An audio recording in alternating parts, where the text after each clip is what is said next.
Do you ever find yourself making excuses for not getting things done? Do you sometimes neglect taking responsibility for the events and circumstances in your own life?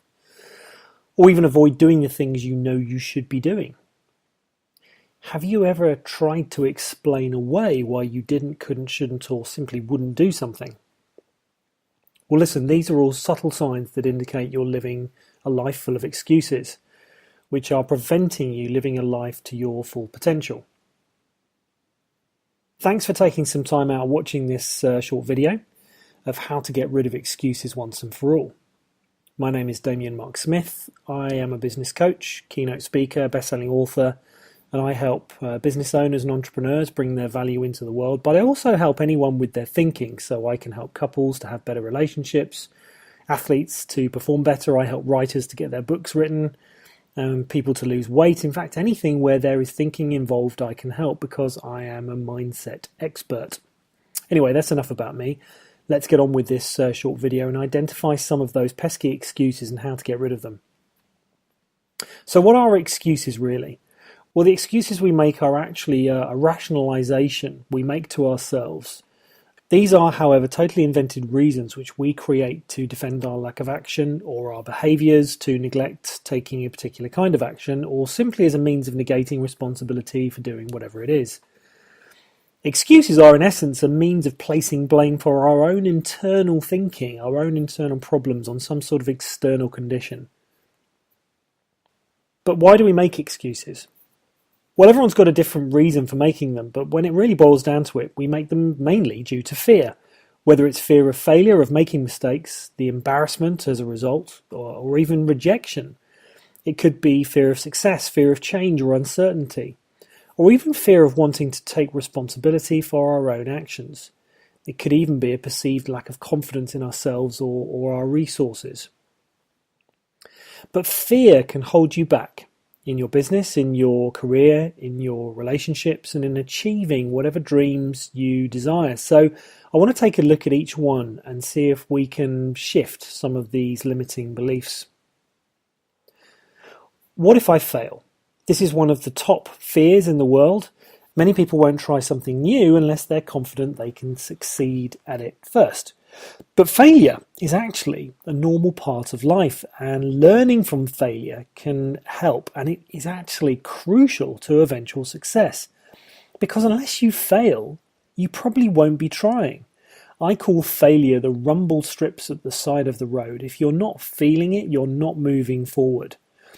So I'm guessing you can talk and I'm guessing you can walk, and in which case you probably failed pretty dismally at this first, second or third time around.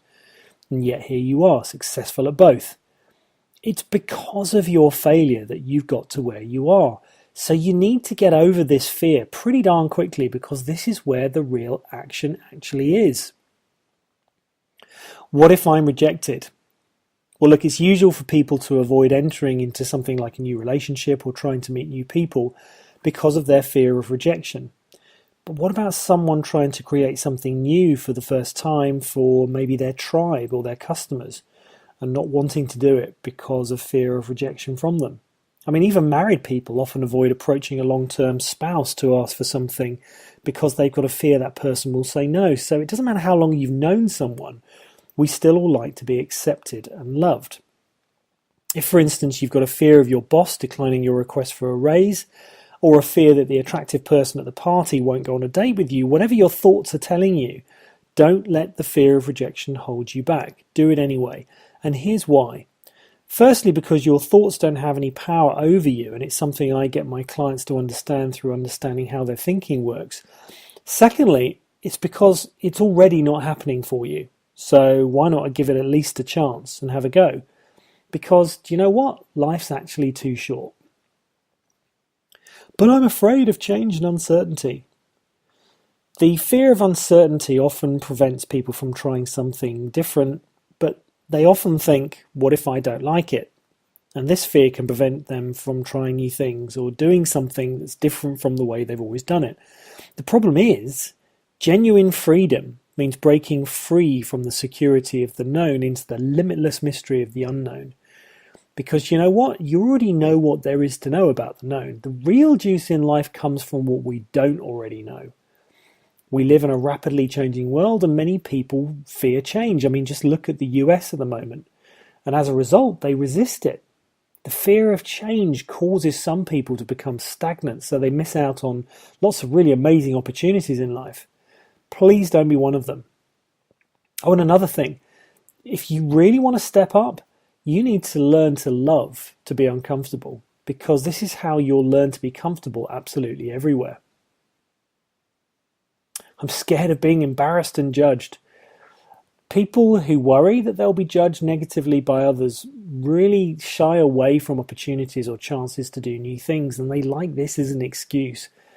People who adopt this fear often exaggerate how others will perceive them, and they underestimate their own ability to tolerate not being well received. But here's the thing, people are going to judge you no matter what, and it's got absolutely nothing to do with you. It's all about what's going on in their own heads. So you can ignore it and get on with it and live a fulfilling life instead. But I'm not good enough. So this is one of the top fears many people share, and it's the one where you just feel you're not good enough and you're not living up to expectations. You can pass up opportunities for a promotion, for instance, or to create something different because you worry that it's going to be inadequate.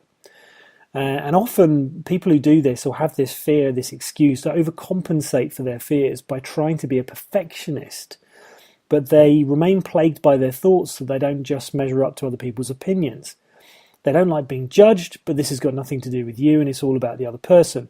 Because if you compare yourself to others, whether it's starting a new business, learning a new skill, you're always going to look at those who are much further down the road from you and expect your results to be similar to theirs as you are right now. But you haven't seen their struggles or the mistakes and the hundreds of little improvements they've made every single day. Or you might even assume they never existed.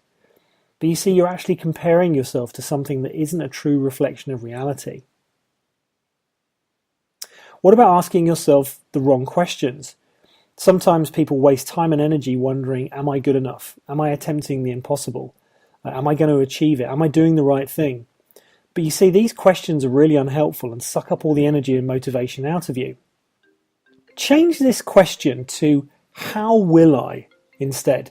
So, how will I make this happen? How will I start the first step? How will I get help with this, for instance? And spend your time and energy finding the answers to these questions. This is going to help you move closer to making it happen. What if you're someone who waits for other people's permission? Well, look, if you want those who care about you to approve what you're doing, you can sometimes create a story about their approval, which means that you're on the right path. But of course, you don't want to disappoint them, so you might end up stuck or paralyzed by a flippant comment or an unenthusiastic reaction.